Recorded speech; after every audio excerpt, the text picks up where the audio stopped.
Hi, friends. Host Eric here, talking with French people. And this video is called The Dangers of Playing Defense. So, I'm quite upset about this situation that my debater is in. And it's frustrating for a number of reasons. One of which is that he may have to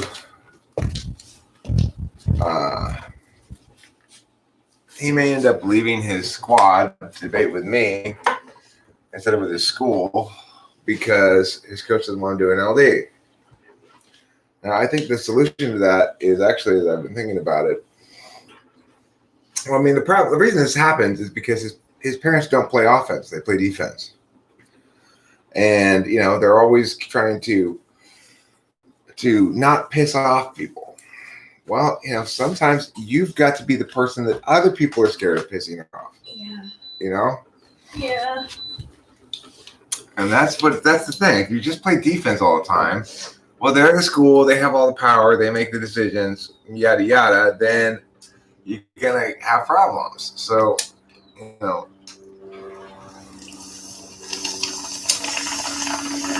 at some point, I think every parent has to push back a little bit against the school because otherwise you're not going to have any movement.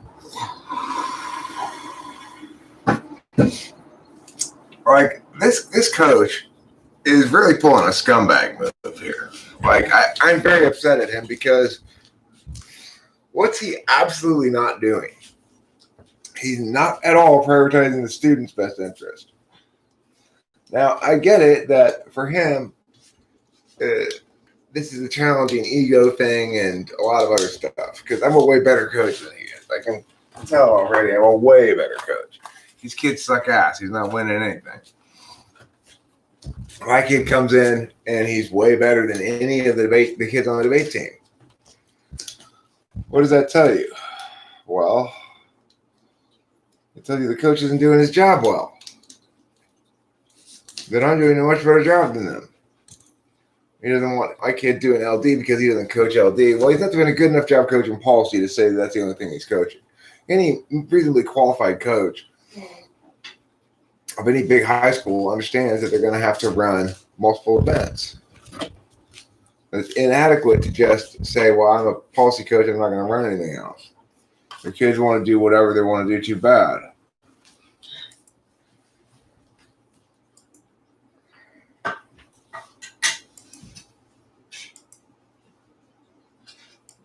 I suspect the chat's not working properly right now. Yeah. Could somebody type something in the chat so see if it's working? Yesterday, somebody mentioned that the chat was having some problems. Oh, yeah, that's right. And I would expect somebody to Oh, here we go. say hi or something. Oh, cool.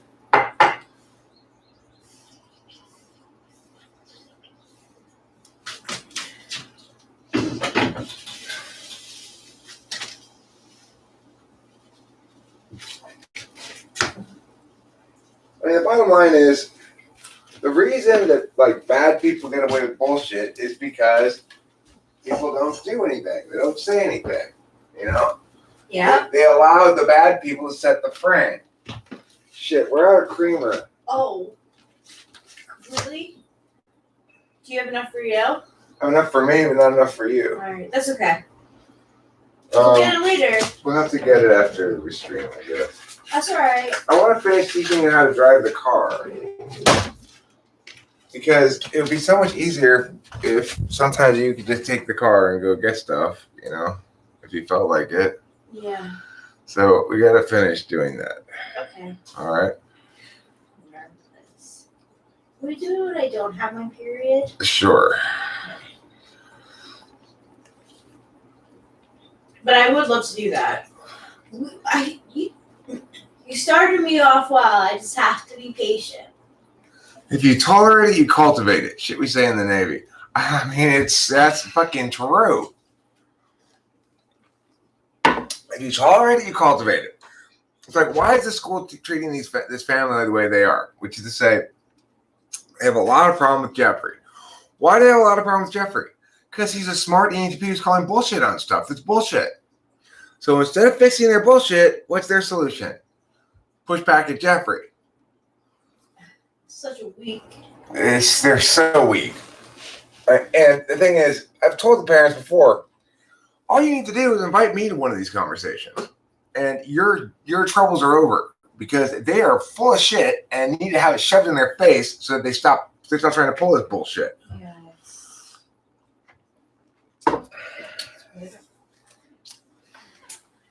See, like, it's frustrating because I feel like that was the answer. You talking to the dude. Mm-hmm. I think that would have been professional too. These are two professional debate codes. Right. And I wouldn't have come out swinging with the guy. I would have given him a chance to scramble back from his position, you know? Right. Which he probably would have once he faced a conversation with me. Unless he's a narcissist. But it's hard to be a narcissist and a debater, I suspect. But he might be, he might be that avoidant of being held to account. Who knows? The thing is, it's like, think about what he's doing. First, he entered my kid in novice, despite the fact that my kid had no business being a novice. And the reason he was able to do that was because he never actually evaluated my kid himself to determine whether the kid belonged to novice or not. My kid told him his history of experience, and the coach basically said, yeah, but I'm putting you in novice. And then he blamed my kid for misleading him about how experienced he was after he got disqualified for being a novice.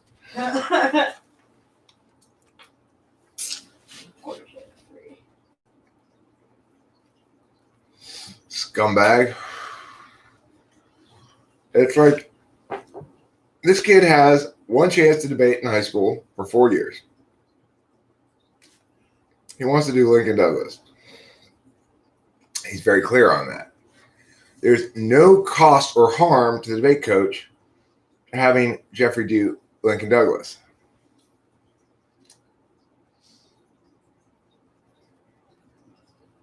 Bacon, it definitely was worth it. You don't need to go to calculus. It's boring. Go Bacon. Hello, goodbye, Running Fox. Chris M., good morning. Sean O'Neill. Colin O to you as well. Email Anthrax, I understand. I totally understand. You don't want to say hi because you're very busy.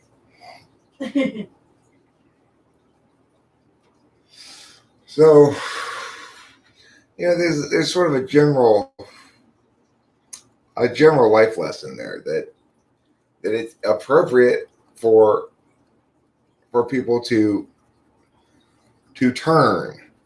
It's like with the school, they keep trying to counter instead of turn.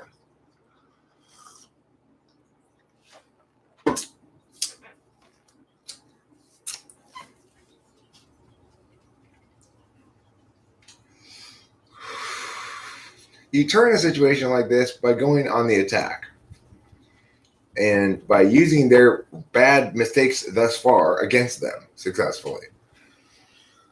You try to counter by continually saying, but he really wants to, but, what they did, what the coach did is he turned his own bad behavior into offense against the kid. The problem is these parents we're dealing with are ESTJ and ISTP. And, like the mom says to me last night, something like, well, look, Eric, we respect you and how you get to do things your own way or whatever, but the world's not like that. Ray Bradbury, probably an INFJ, by the way. That quote right there is very INFJ. We are cups constantly and quietly being filled. The trick is knowing how to tip ourselves over and let the beautiful stuff out. That's an INFJ statement. I do not identify with that at all.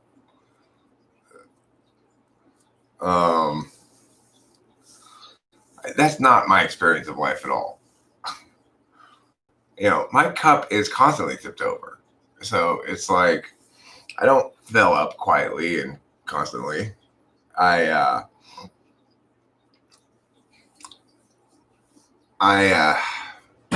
Sometimes I close the sluice gate, I guess you'd say. It's more like that. Sometimes you close the sluice gate. When that happens, you better hurry up and open it again soon. That would be my quote. Alan Turing? I don't know who Alan Turing is. You got to do calculus homework today? Perhaps you should use a calculator. Oh. That's what it's for. Surely you can just go online and type in your calculus problem and get an answer.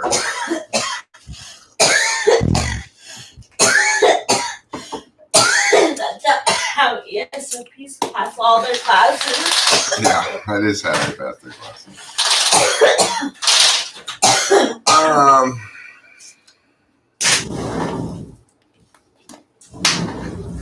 What type is who? My student? My student's an ENTP. He's an ENTP in a family with 2 ISTPs and an ESTJ. It's so interesting seeing how the mom is such a beneficiary to the son and has a different relationship to her ISTP daughter, and it's interesting. I don't know who Alan Turing is. Alan Turing. Oh, Alan Turing. I mean, inventor of the Turing test? I don't know. I don't know enough about him. What's a good metaphor to describe a metaphor? A metaphor is a ray of sunshine on a dark, dark day.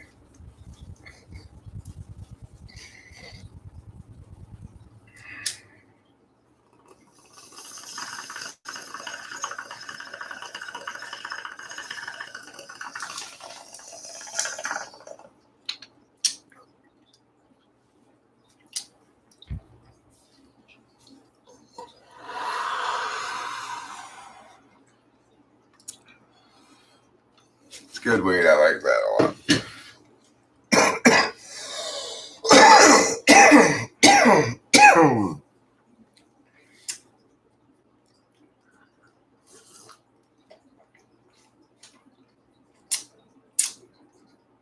I'll tell you what's an example of a amusing ENTP INFJ relationship.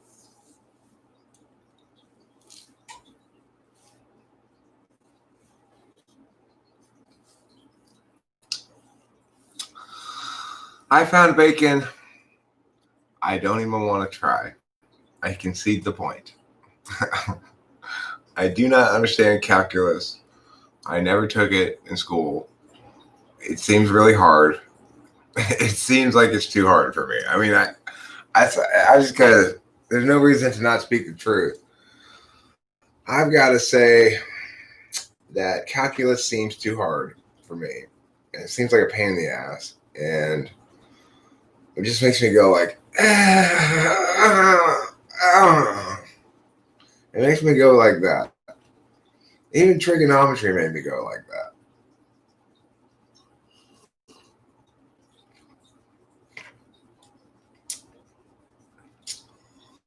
Think of a man who's invisible and doesn't feel that he really exists, but the man isn't a man at all. He's an idea in your head that paints a picture in your mind. That's a meta metaphor. Calculus seems like something good for XNTJs. Probably.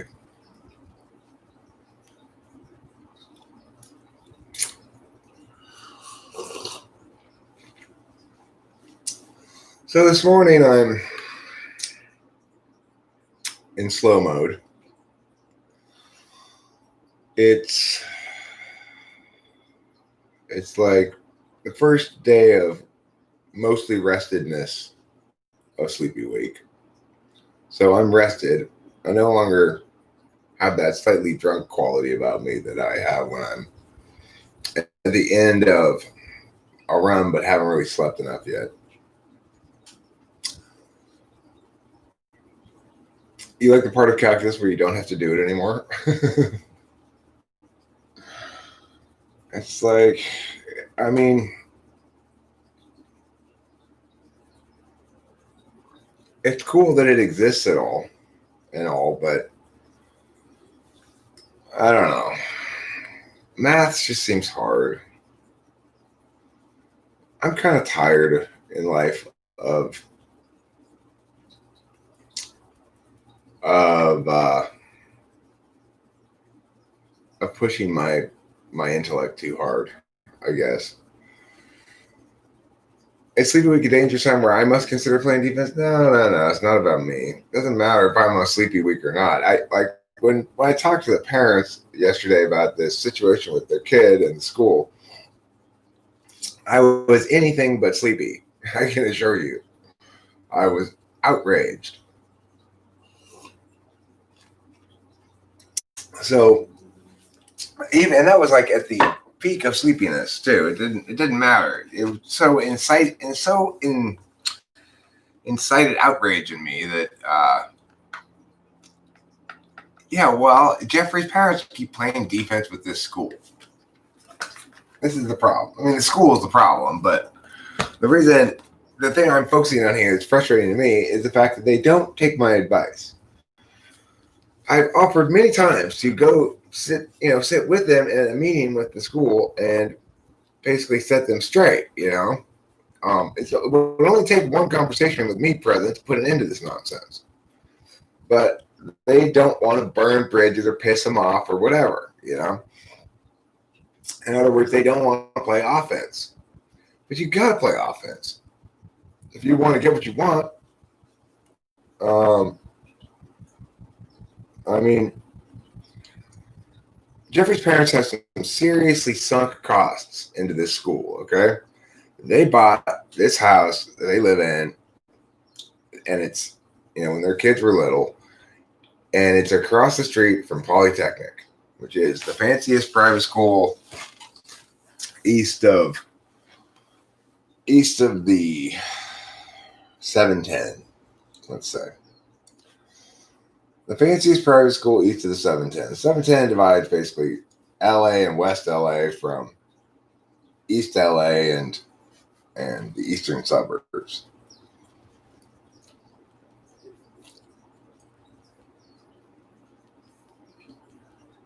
Well, okay, but it's not always a fallacy. There's nothing inherently fallacious about it. So the alternative to in this situation, they've purchased this house. It's a very nice and very expensive house in Pasadena. It's right across the street from this school. They've had their kids going to this school all the way through. The daughter's doing fine. Everybody loves the daughter because she's an ISTP and is just a good little girl doing all of her work, right?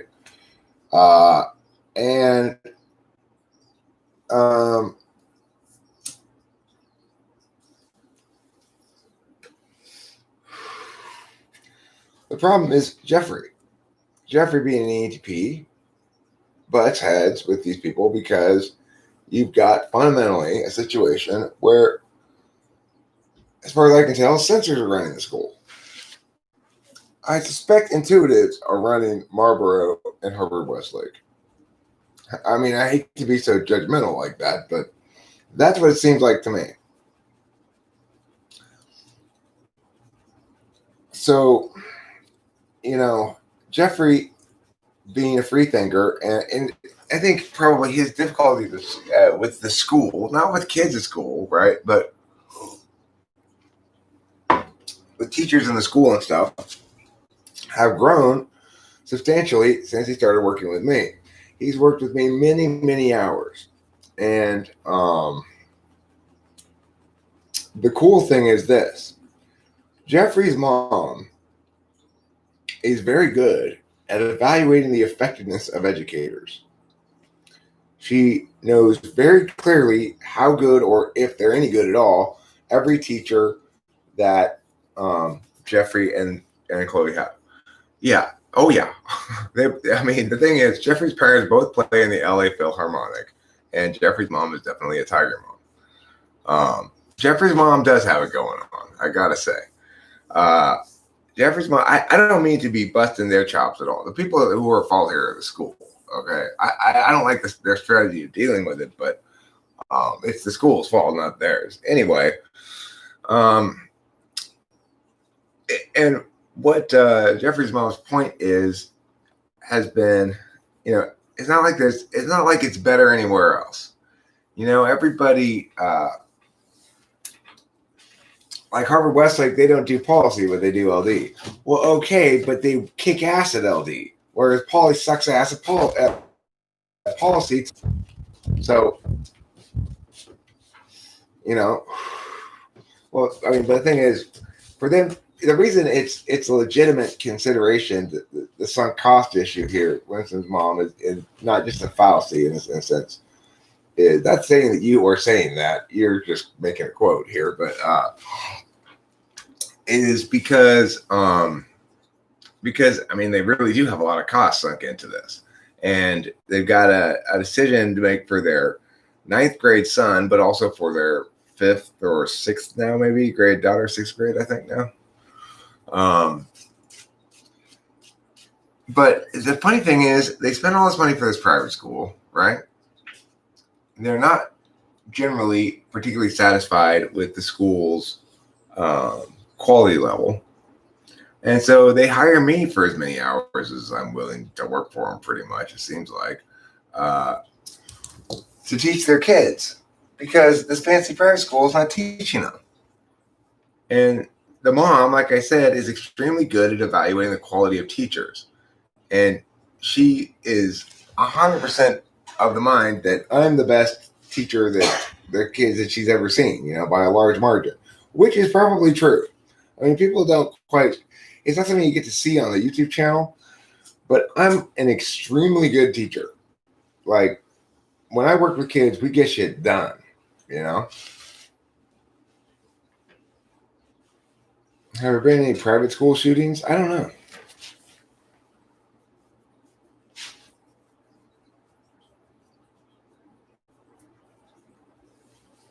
You feel like you learned almost nothing until high school? Well, being a debate coach makes you into an even better teacher, but I was trained by a good teacher. It's like, I like to teach things where you can actually measure results in a concrete way. If you think about English class, the way it's normally taught, the teacher has you read some book and assigns you an essay on it. Now, this, you'll note, is not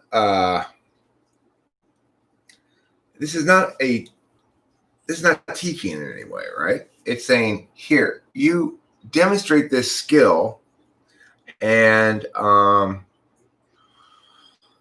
then I will grade it and tell you whether or not you did a good job on it.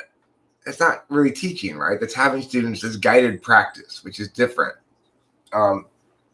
It's like, whereas if I'm teaching grammar, I start here, they don't know anything. I end here, they know everything.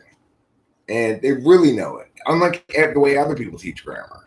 Other people teach grammar wrong, and kids don't really learn it. There's no overview of the whole thing, which there needs to be for people to understand grammar. It seems like INTJs pick up on things faster, but INTPs learn more because of that side. Does it seem accurate? It depends. Okay, so David Sanderson, let me explain the difference between INTJs and INTPs from a debate perspective. INTPs learn the gist of an idea basically instantly. INTJs need a couple of repetitions of the thing, but then they learn the precise expression of the idea. INTPs don't necessarily ever learn the precise expression of the idea. It depends. If they're reading it, obviously it doesn't matter. But what I mean by that is when you tell an INTJ an argument, like you say to them, okay, so here's what I need you to say on in response to contention 3 INTJ. Something like, because my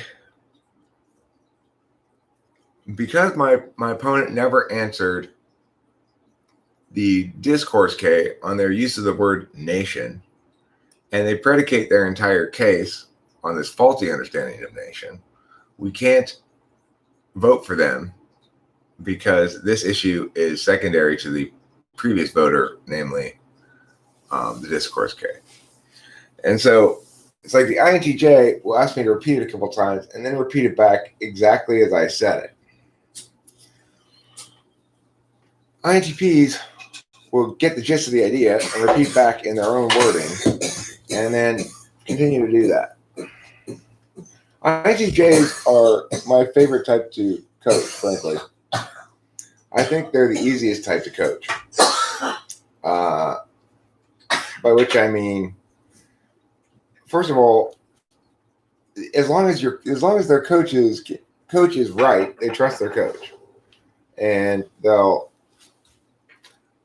they'll trust their coach even if I'm wrong. Sometimes she'd trust me, but then after that she'd say, okay, well that didn't work, and I'd be like, my bad. She was so smart, Grace, and her mom was another one who really, really wanted me to coach her, but school problems prevented it from happening.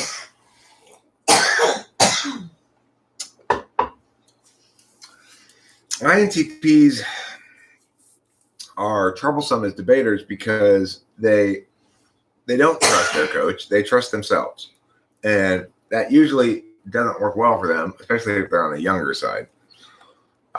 They try to cover everything instead of having a clear single strategy. It's indicative of their countervalued NI.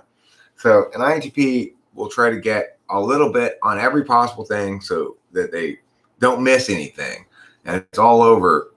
Their case ends up being all over the place. Whereas an INTJ will have a clear case,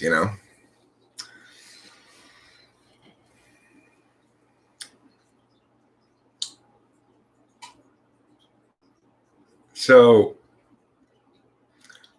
anyway, probably, my two best debaters that I've ever had have been an INTJ and an INTP. Jeffrey's good. Jeffrey's getting good. David was really good. David's probably the best ENTP debater I've had. And those are the three best types of debaters I've had. I have had a really good ENTJ debater one time, but it took her a long time to get good. It took her a lot longer than it would take an ENTP or INTJ to get good. I've had a really good INFJ debater as well, but he had kind of a lower ceiling than the other ones. He got good faster in some sense, but he'd have a tendency to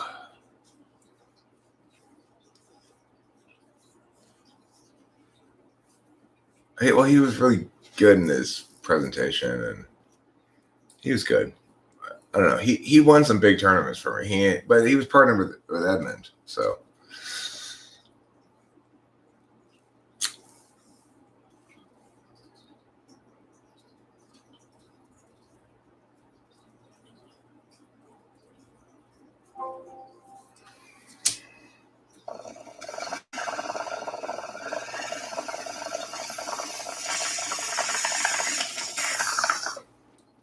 Chris M., you seem like an NTP to me, whereas David Sanderson seems like an NTJ to me.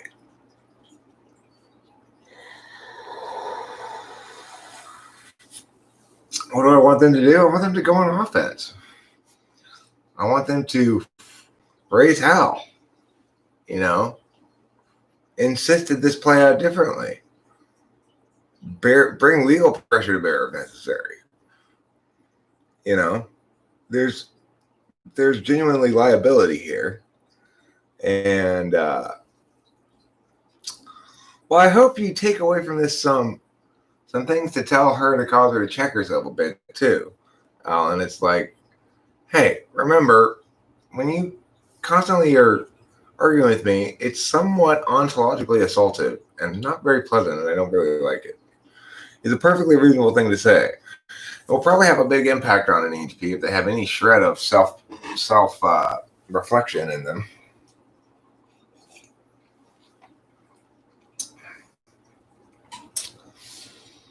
I mean, I would love Winston's mom for Jeffrey's parents to invite me to a conversation with these people.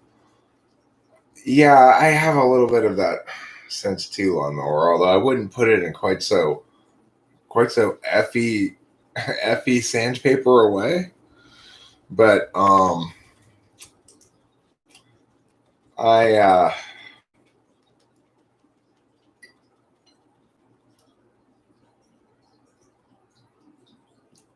I don't know what to tell you, Alan. I want you to be treated more fairly. That's how I feel.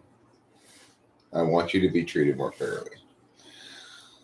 Winston's mom, so I would like them to bring me with them.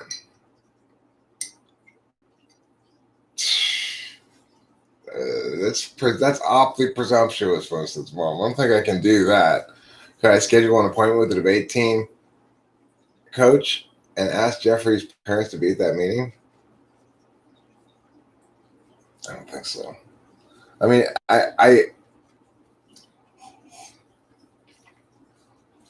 thought about emailing the coach, the school, whatever, but I probably won't.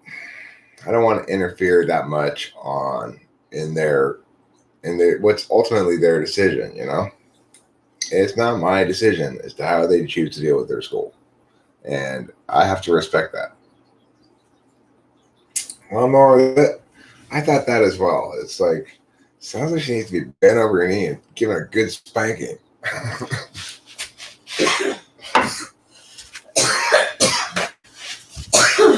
Who? Alan's wife. Um. Alan's wife's an ENTP who sounds like she's kind of a bitch. Yeah, Alan said that she's a bitch. Yeah. What's going on? I don't know. He was just talking about how MBTI helped him to cope with his wife's personality or understand her more or understand why she's the way she is or whatever. See, But it doesn't justify her not also being understanding, right? Yeah.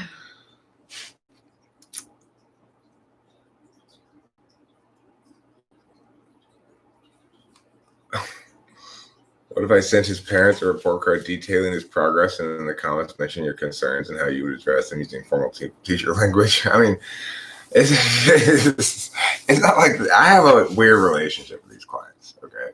So, I mean, that would be very strange. It's an interesting suggestion. I don't know what to think about that suggestion. And they'd probably be like, what?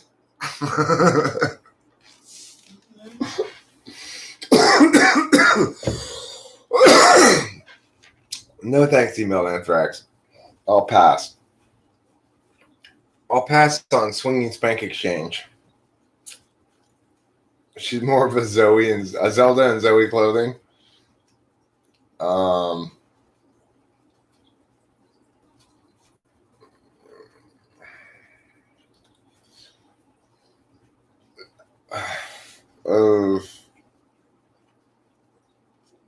You know, because when I was talking on the phone with him yesterday, I was talking with him like, those fucking fucks, you know, like that. So that's how they're used to dealing with me.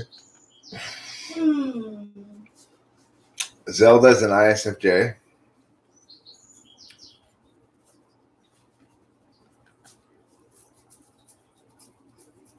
No, she's not.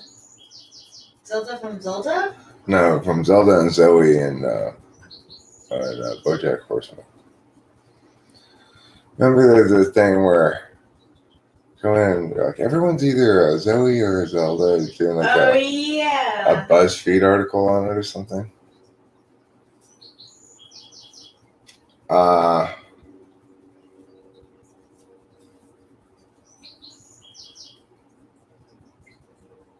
Hollyhock definitely is.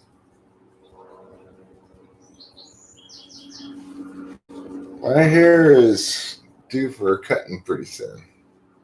Although I do like being able to do this. He's got natural curl. I like this look here. I do too. It's wild and wacky. I like your hair.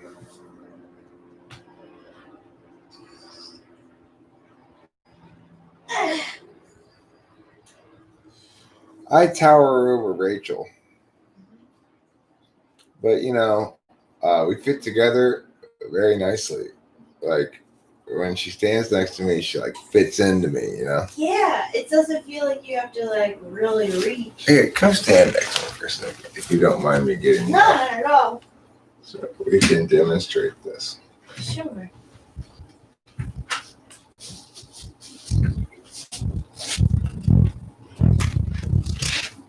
See how nicely we fit together?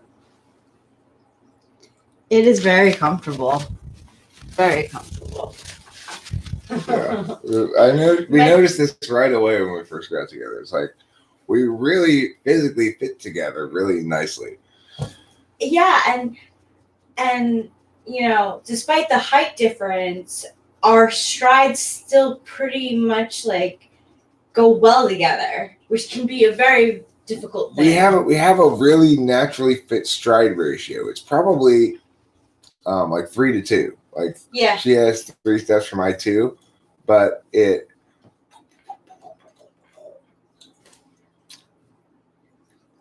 Well, I'm glad your wife's not afraid to tackle household needs like fixing the plumbing and lighting, etc. Yeah, That's good. that is good. That's useful. But lawnmower, your silly advice is not going to help. I'm pretty sure. Just walk up to her and look straight down in dominance. I dominate you, woman. That's like a very hard thing for an INFJ to do. Harmonizing. See, that's the thing. Like, Good morning, Zandy.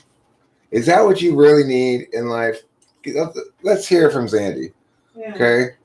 Zandy, is that what you really want from life? You really just need a man to stand over you like this and say, I dominate you. That's a good question. When intuitives take over the world, we really must assign at least one useful sensor to every intuitive's household. I agree. Yes. Isaiah, after hearing about Isaiah Ruth's intuitive house, it's It sounds like a mess. Though. yeah. Although isn't Elijah an ESTJ? No, he's an INTJ. Oh, INTJ. Yeah. That makes sense. I know in my household, when it was me, my dad, and my brother, there were like half projects everywhere. I used to go onto the internet and pretend to be a postmodern ENFP type, someone who rejects logic and reason. Logic and reason with logic and reason and emotional blackmailing. I stare at my INFP with dominance all the time, and she still wants to argue, but I still do it. Huh. I don't think I stare at Rachel with dominance. I hope not. Not unless it's like a blowout. You know? Where you're like, you need to listen to my words. I guess sometimes I do. But But that's so very extreme. rare. Those Those are very very extreme. rare moments. Yeah, it's when I'm not feeling well. Right. Dave says that I would call someone a whitey for disagreeing with me when I was quite young. Well, that's cool. I'll try that. Shut up, whitey. Like that.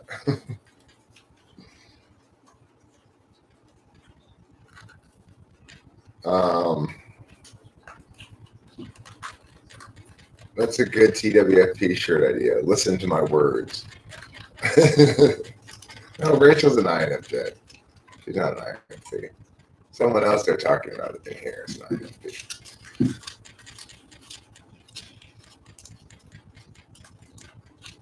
Hod's Brew.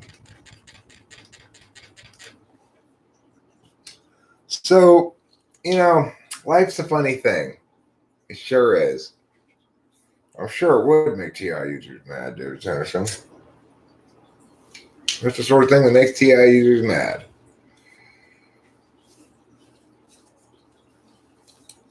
I'm having a fine day. We just got up not that long ago. And making my way in the world today takes everything I got. Sure would. Meow, meow, meow, meow, meow, meow, meow, meow, meow. That's a perfect song. Meow, meow, meow, meow, meow. Meow, meow, meow, meow, meow, meow, meow, meow, meow, meow. Doo, doo, doo, doo. And we're always glad you came. Meow, meow, meow, meow. Meow, meow, meow, meow, meow. Meow, meow, meow, meow, meow. Meow, meow, meow, meow, meow, meow, meow, meow, meow. Doo, doo, doo, doo, doo, doo, doo, doo, doo, doo. That's how I feel today. I feel like the Cheers song. That's a good way to feel. Pretty cozy. Uh-oh, no Irish allowed. No, good news, Lawnmower. They're not Irish. They're Scottish. We're safe. You guys are fine. You guys are fine. Scottish or not Irish. God, Lawnmower. I can't believe you mistook the Scots for Irish. I mean, obviously, no Irish allowed. I jest, of course. Irish people are welcome here. So that's the question of the day I'd like everybody to answer if possible. What song best represents your mood right now? For me, it's the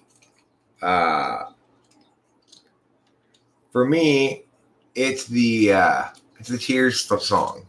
What song is it for you? For Laura and Nicole, probably some Scottish jig. Something like "The Moors in the Highlands Be Scottish," or something like that.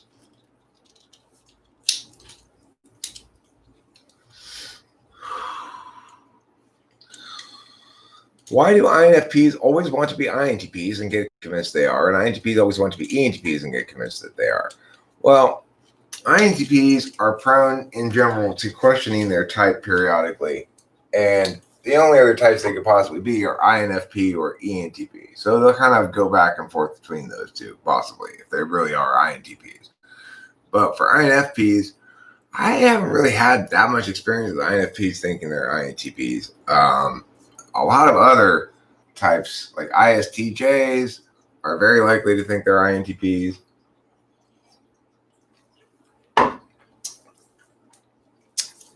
ESFPs are very likely to think they're INTPs.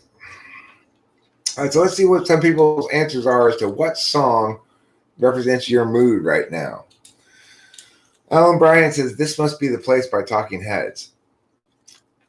I'm not sure I know that song. I like this song. Sean O'Neill feels like Tiny Dancer right now. That's funny. I'm a tiny dancer. I'm vibing with the Cheers theme song too. Hod's Brew is going with "Let's Get It On" by Marvin Gaye. Oh. Lauren and Nicole is going with "Earth, Wind, and Fire, Let's Groove." I don't know that song. Neither do I. I don't know that. I do know "Let's Get It On" by Marvin Gaye. Oh no, Mark Dan's going with "Sex on Fire" by Kings of Leon. Oh no! Hey, cool. Lorna made us on the game The Sims. Cool. They made versions of host Eric and Rachel. Thanks, Lorna. Thank you. Appreciate that. I don't know what it is. I do too. I want you to take a screenshot and put it in like Photo Bucket or something. Who has a very monotonous cadence? the INTP who is really leaning on the logic side and thinks feelings get in the way of logical analysis. Oh, well, that's INTPs for you. Fox Stevenson, Bruises. Don't know that song. Another Brick in the Wall, Chris M. So would you say that means you're feeling like a kind of a ho-hum? Gotta do this stupid shit all day long. You feel like that kind of? Is that how you're feeling? I Don't Want to Be Me by Type O Negative. But Lauren McGinley, you have to be you. You're the only Lauren McGinley we have. Who's Eric is a wise man. John Mayer, It's My House and I Live Here. Not familiar with the song, but I like the title.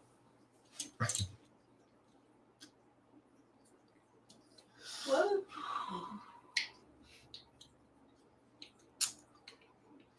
Let's see if I had any other song that.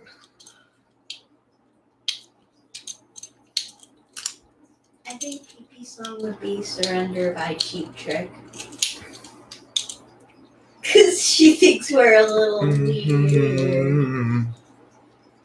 Yeah, it's true.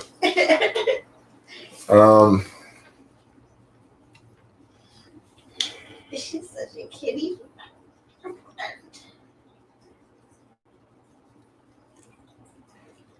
Yeah, I feel like I'm making my way in the world today. Takes everything I've got. Sure would. Wouldn't you like to get away? Wherever you goes. I'm making up the words at this point. It's hard to remember how exactly how they go.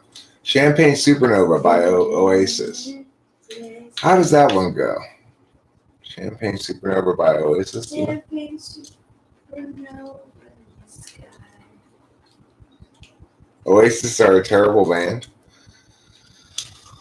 I don't think they're terrible, but I think they've got a couple of good songs. You know, one or two good songs. I don't know if that's one of them or not. Where Were You While We Were Getting High? I don't know that song. Thalassophile, A Lover of the Sea. Oh.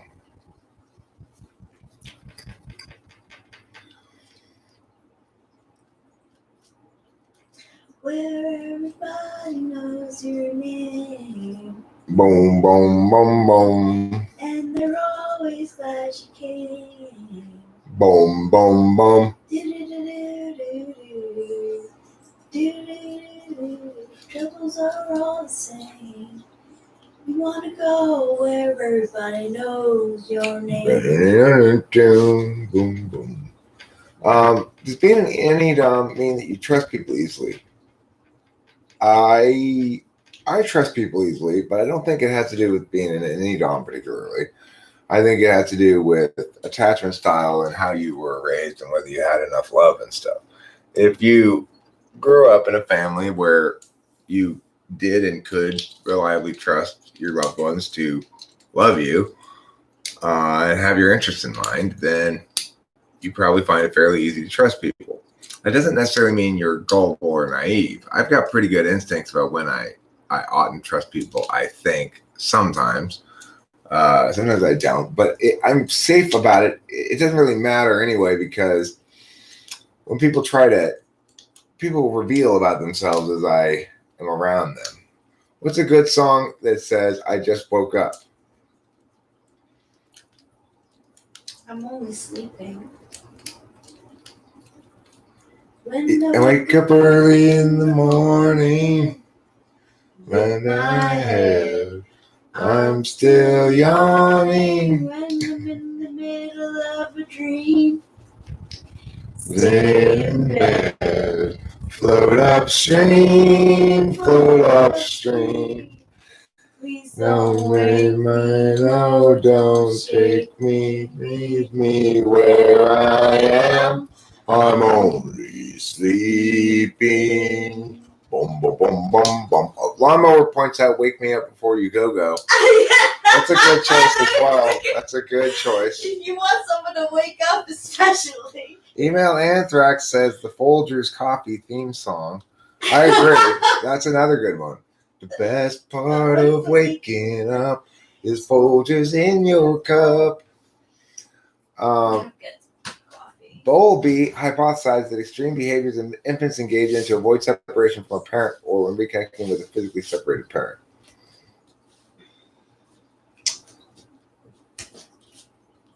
Like crying, screaming, clinging were evolutionary mechanisms.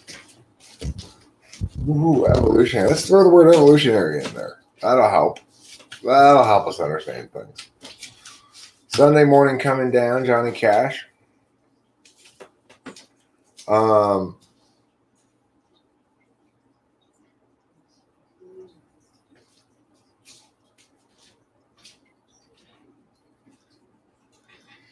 I don't think Matthew's an ENFJ. I think he's an ENFP. He's TI polar. You want to become metrosexual and blast that song in the car and prance around? Wake up song, that'd be The Hall of the Mountain Giant. I don't know that one.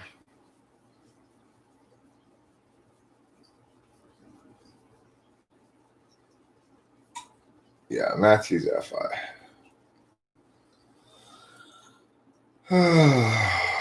He's as fi can be.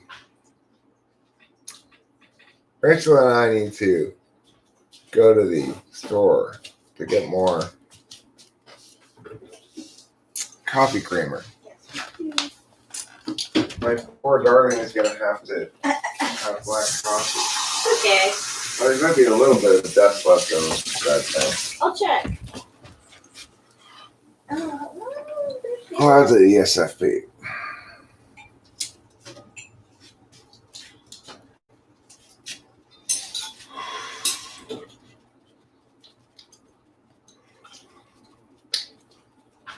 No, I never said that, Mark Dan. If I did, I misspoke or I was joking or something. I've never thought he was anything but ENFP. Who? Matthew Allister. Oh, yeah. I mean, maybe at very first I didn't think he was, I didn't know what he was, but as soon as I determined the type of him, I haven't ever wavered on. I've always thought he was ENFP.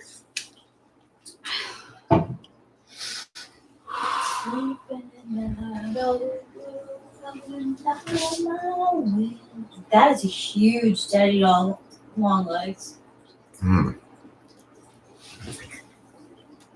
They're called Daddy Very Long Legs. Who do you think has the better capacity to lead, ENTJ or ESTP? I guess it depends on what's being led. But I suspect either could be successful in most such endeavors. If it requires a lot of organizational vision, then ENTJ. If it requires a lot of getting shit done, then ESTP. You know? Yeah.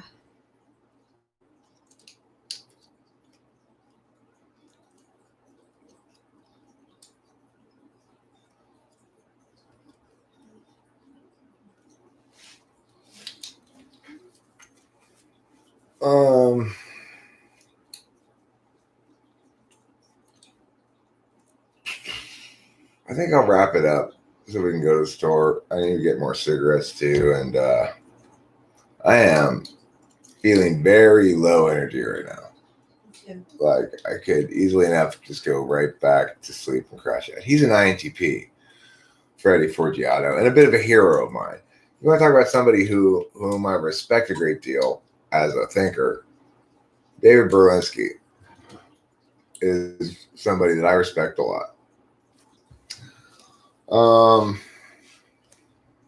I think he's very smart.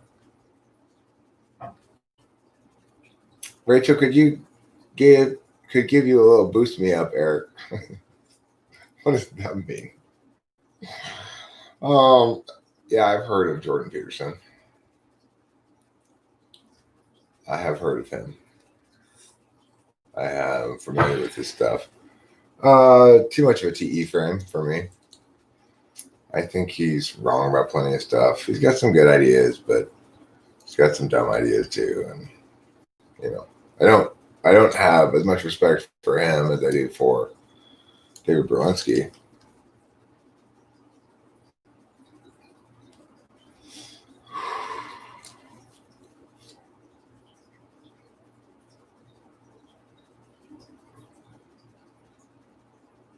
Jordan Peterson? No, he doesn't talk about cognitive functions. He mistakenly dismisses cognitive functions in favor of the Big Five.